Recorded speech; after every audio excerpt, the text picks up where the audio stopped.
tere tulemast tagasi. Jõuame siis 4. videoni. Miks Venemaa vajab impeeriumi? Eelmistes osadest rääkisime Venemaast peamiselt kui poliitilisest süsteemist, korruptsioonist, patronaažist, lojaalsusest, 90ndate kaosest ja sellest, kuidas Vladimir Putin suutis pakkuda sellele vastuseks korda ja tugevat riiki. Aga sellest jääb üks oluline küsimus veel vastamata. Milleks seda tugevat riiki üldse vaja?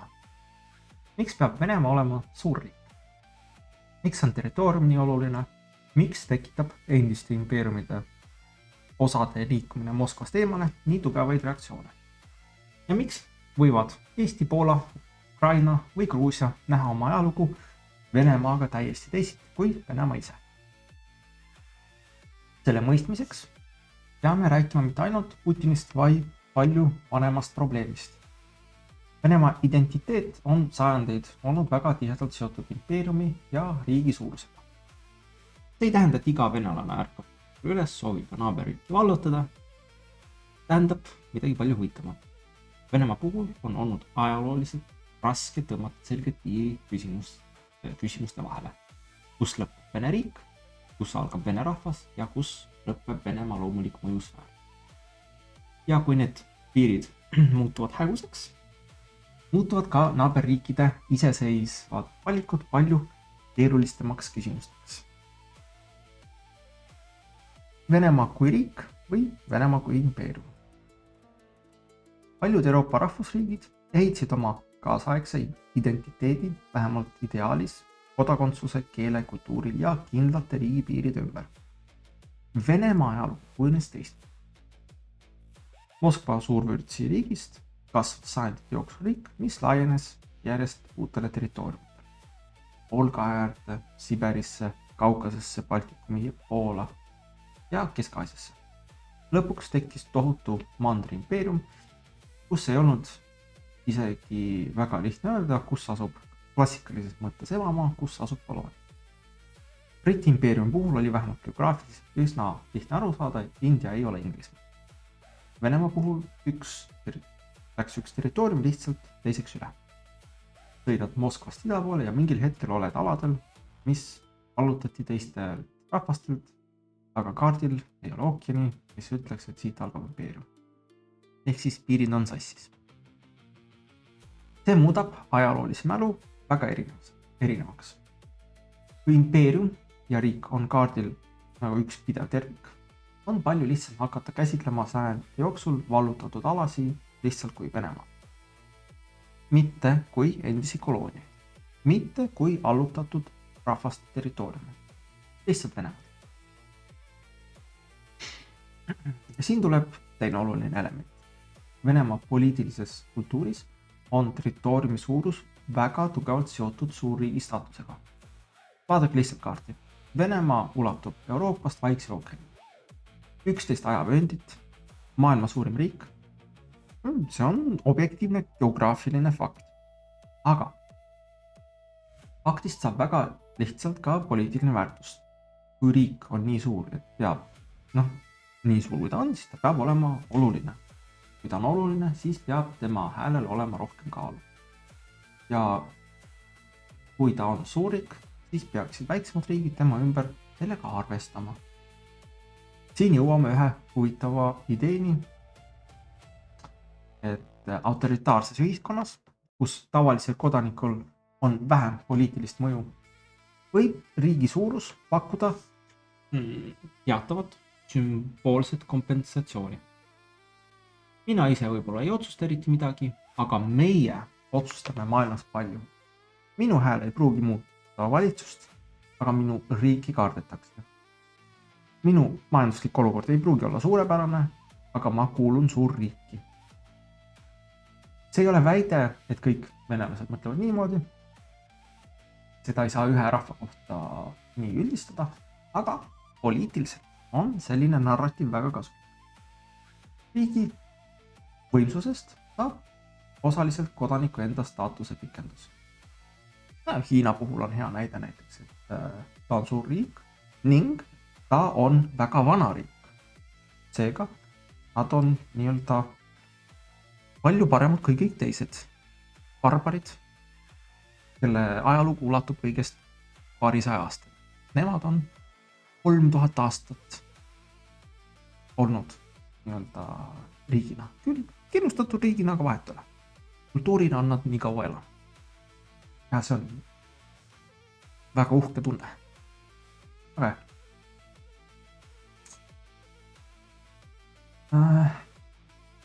no, siit kasvab edasi välja meie nii-öelda, ilmselt meie järgmine probleem. Et milleks on hierarhiline maailmapilt. Rahvusvahelise õiguse järgi on Eesti ja Venemaa mõlemad suveräänsed riigid. Loomulikult ei ole nad sama suured ega sama võimsad, täiesti arusaadav, aga formaalne põhimõte on, et mõlemal on õigus otsustada oma välispoliitika üle. Imperialistlikus suurriigi mõtlemises ei ole maailm päris nii lihtne või keeruline. Seal on suurriigid, milleks on siis Ameerika Ühendriigid, Hiina, Venemaa. Ajalooliselt võib ka võtta Saksamaa, Prantsusmaa, Suurbritannia. Ja siis on väiksemad riigid, mis asuvad nende ümber. Ning siit tekib väga oluline erinevus sellele, kuidas näiteks Eesti ja Venemaa võivad sama olukorda mõtestada. Eesti ütleb näiteks, me otsustame liituda NATO ja Euroopa Liiduga, sest Eesti on suveräänne riik. Imperialistliku loogika järgi võib aga küsimus või see otsustus kõlada hoopis teisi. Miks lubati lääneriikidel võtta territoorium, mis ajalooliselt kuulub meie mõjusfääri? Ja need on kaks täiesti erinevat maailmapilti. Ühes on väikse riigil oma tahe. Teises muutub väike riik kiiresti objektiks, mille üle suuremad jõud omavahel võistlevad.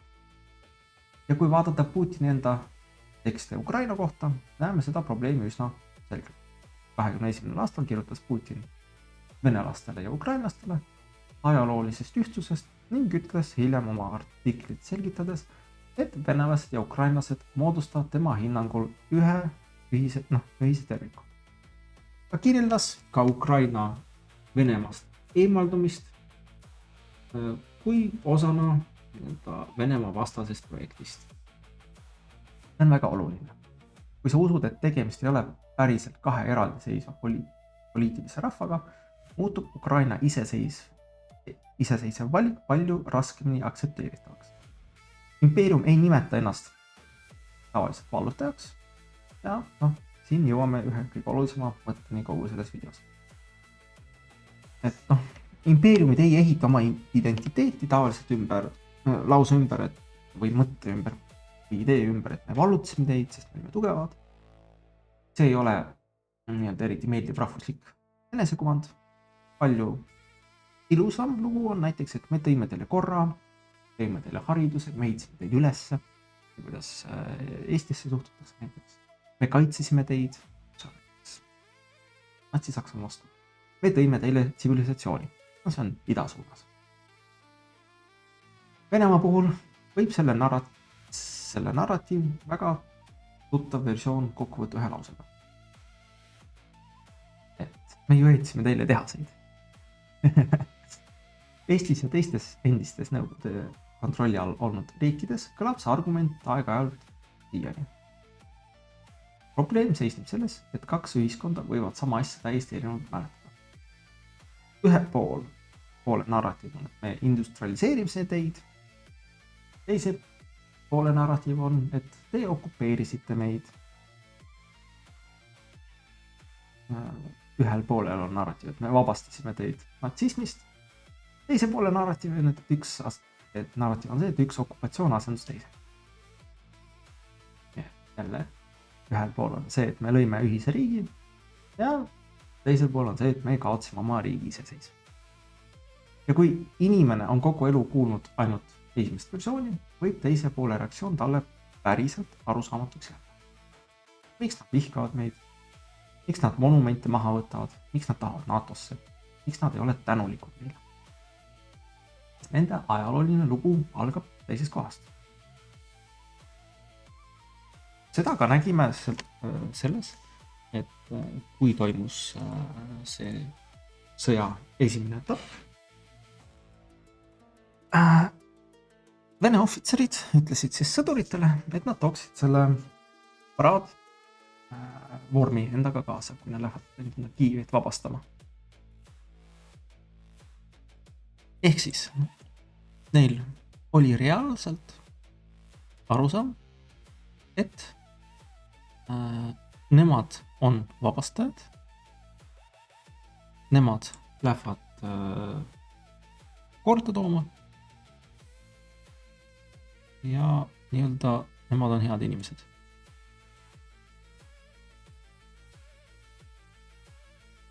Aga jällegi, see sobib nagu näitena, kuidas nad iseennast näevad.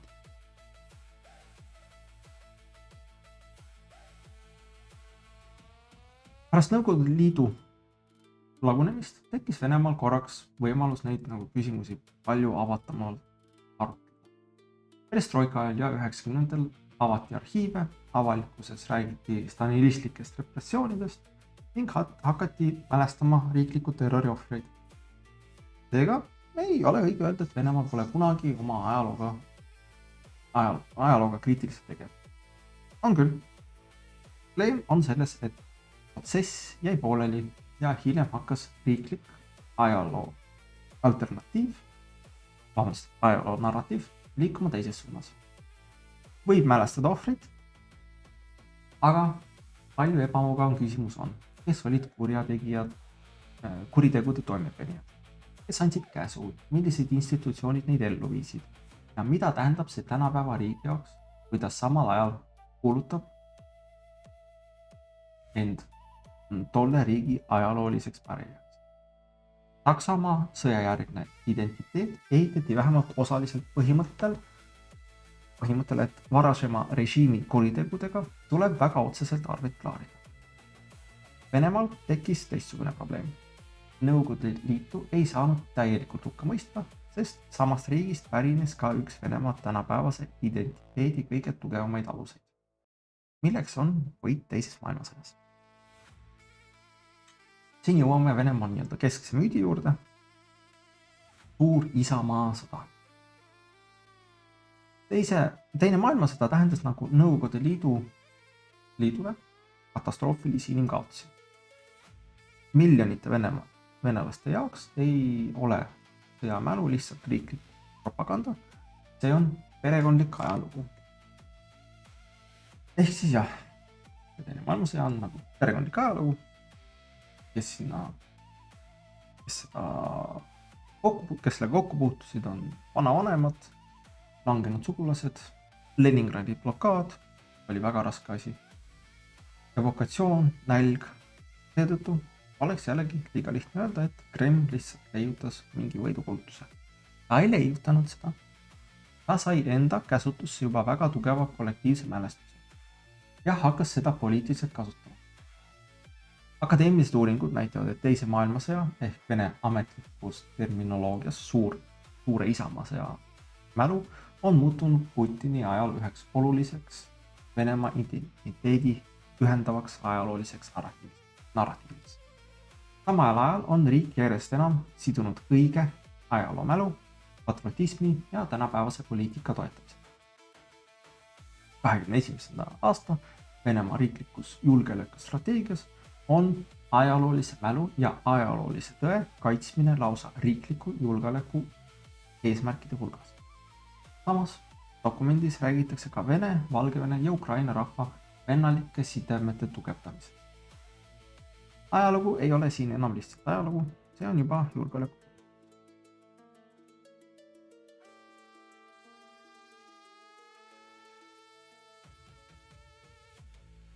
Jõuame järgmisest teile. Ja kui mida venelased räägivad, on see, ja kui meie olime need, kes võitsid natsismi, siis on järgmine samm poliitiliselt väga võimas. Kui teise maailmasõja võit tähendab, et Venemaa paik ajalooliselt heade inimeste heade poolel, siis saab tänapäevase vastase asetada vana vaenlase rolli. Sealt jõuame denatsifitseerimise termini, mida kasutatakse Ukraina kohta. See ei pea tähendama, et inimesed päriselt analüüsivad Ukraina poliitilist süsteemi ja jõuavad järeldusele, et tegemist on 1930ndate Saksamaa analoogiaga. Sõna nats töötab selles narratiivis moraalse kategooriana. Meie oleme taas need, kes võitlevad absoluutse kurjusega. Ja kui vastane on nats, ei pea tema argumente enam väga hoolikalt. Natsiga ei peeta ju mõistlikku kompromissi. Nats võidetakse. Selline ajalooline raamistik muudab tänapäevase geopoliitilise konflikti palju emotsionaalsemaks. See pole enam vaidlus piiride, NATO julgeolekugarantiide või välispoliitika üle. See muutub järjekordseks peatükiks ajaloolises võitluses hea ja kurja vahel. Ja Ukraina on seetõttu Venemaale eriline probleem. Siit tuleb ka põhjus, miks Ukraina on Venemaa identiteedi jaoks palju keerulisem küsimus kui näiteks Prantsusmaa. Prantsusmaa võib olla Venemaa geopoliitiline vastane, aga keegi ei pea tõestama, et prantslased on tegelikult vaenlased. Ukrainaga on teisi. Kui Venemaa ametlik ajaloo käsitlus joob Kiievi Vene, Moskva Vene impeeriumi, Nõukogude Liidu ja tänapäeva Venemaa üheks pikaks ajalooliseks looks, tekib probleem. Suur osa selle loo algusest asub tänapäeva iseseisva Ukraina territooriumil. 26. aastal avaldatud akadeemiline uurimus nimetab seda lausa Venemaa identiteedi ontoloogilise julgeoleku probleemiks. Kreml on püüdnud kujutada eri Vene riigivorme 1000-aastase järjepideva riiklusena, kuid see narratiiv muudab iseseisva Ukraina olemasolu ajaloo mälu seisukohalt väga ebamugavaks. See aitab seletada midagi olulist. Ukraina ei ole Putini maailmapildis lihtsalt naaber. Ta puudutab küsimust, mis asi Venemaa ise üldse on ja sellepärast võib Ukraina eemaldumine Venemaast tunduda mitte lihtsalt geopoliitilise kaotusena, vaid identiteedi kaotusena. Aga kas Venemaa siis vajab impeeriumi? Siin peame olema väga täpsed. Ei ole mingit loodusseadust, mis ütleks, et Venemaa peab olema alati impeerium. Samuti ei ole venelastel mingit geneetilist kalduvust imperialismile. Poliitilised hoiakud muutuvad. Suhtumine Stalinisse, läände ja naaberriikidesse on Venemaal eri perioodidel märkimisväärselt. See on tähtis. Sest see tähendab, et me ei räägi muutumatust Vene mentaliteedist, me räägime poliitilisest kultuurist ja narratiivist, mida institutsioonid võivad tugevdada või nõrgendada. Putin ei leiutanud Vene impeeriumi, ta leiutas teise maailmasõja mälestuse. Ta ei leiutanud suurriigi staatuse tähtsust, aga ta sai need ajaloolised elemendid endale päranduseks ja ühendas need väga efektiivseks poliitiliseks looks. Venemaa on suurriik, Venemaa on eriline tsivilisatsioon, Venemaa päästab maailma natsismist, Venemaa ümber on ajalooliselt temaga seotud rahvad, Venemaa on mis on ainus riik, kes hoiab kristlust elus. Lääs püüab Venemaad nõrgestada ja lõhestada, seetõttu peab Venemaa olema tugev ja tugev Venemaa tähendab tugevat riiki. Siin sulgub ring meie varasemate osadega. Kui tugev riik on rahvusliku suuruse kandja, muutub ka võimu tsentraliseerimine lihtsamini õigustatavaks. Venemaa imperialismi mõistmiseks ei piisa lausest. Putin tahab rohkem territooriumi. Küsimus on sügavam. Territoorium, ajalugu, suurriigi staatus ja riik ise on Vene ametlikus identiteedis väga tihedalt kokku seotud. Seetõttu ei paista naaberriikide iseseisvad valikud alati lihtsalt naabrite valikud. Need võivad paista Venemaa ajaloolisel ruumi kadumisel. Ja kui maailm jagatakse suurriikideks ning nende ümber olevateks mõjusfäärideks, muutub väikse riigi suveräänsus väga tingimuslikuks mõisteks. Selles peitubki Eesti jaoks kõige olulisem õppetund. Me võime vaadata oma iseseisvust kui täiesti loomuliku lõpptulemusena. Venemaa imperialistlikus ajaloo narratiivis ei pruugi see üldse nii välja näha. Ja kuni neid kahte maailma lahutab. Selline kuristik ei ole vaidlus ainult konkreetse poliitika üle.